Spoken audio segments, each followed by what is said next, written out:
এতিয়া 600টো 3ত পূৰণ কৰিম। আমি এই পূৰণটো কিহৰ সহায়ত কৰিম?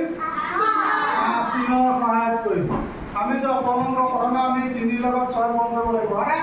গতিকে আমি 6টো যে আছে আমি ছডাল চিন থিয় কৰি দি দিলোঁ। 1 2 3 4 5 6 ছডাল চিন থিয় কৰি দিয়া হ'ল 6 সলনি। এতিয়া 3 যে পূৰণ কৰিব লাগে, গতিকে আমি 3ডাল চিন পথালিকে দি কাটি দিম। 1 2 3 অৰ্থাৎ পূৰণ কৰা হৈ গৈছে।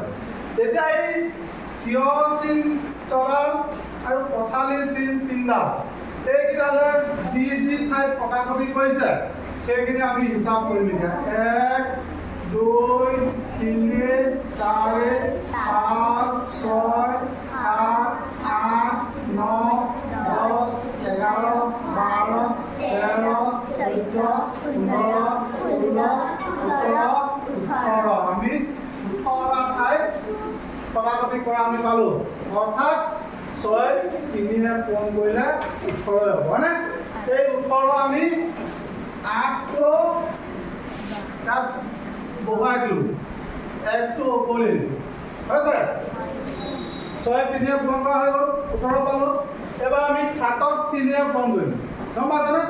পুনৰ আমি 7ডাল চিন থিয় কৰি দিলোঁ। চাবা 1 2 3 4 5 6 7 7ডাল চিন দিয়া হ'ল।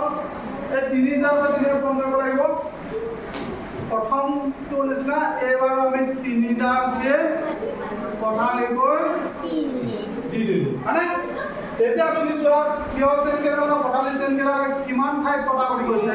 1 2 3 4 5 6 7 8 9 10 11 12 13 14 15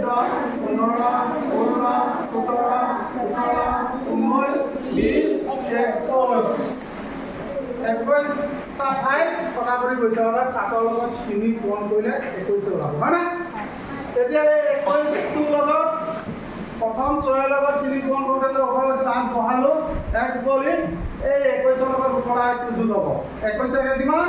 22। গতিকে আমি 22টো ইয়াত বহুৱাই দিলোঁ, হয়নে? পূৰণ নেওতা অবিহনেও আমি চিনৰ সহায়ত পূৰণ অংকটো সহজতে এই পদ্ধতিত কৰিব পাৰোঁ। চিন দি লোৱাৰ পিছত আমি চিনখিনিত মচি দিলোঁ, হয়নে? পূৰণ অংকটো কৰা সম্পূৰ্ণ হৈ গ'ল।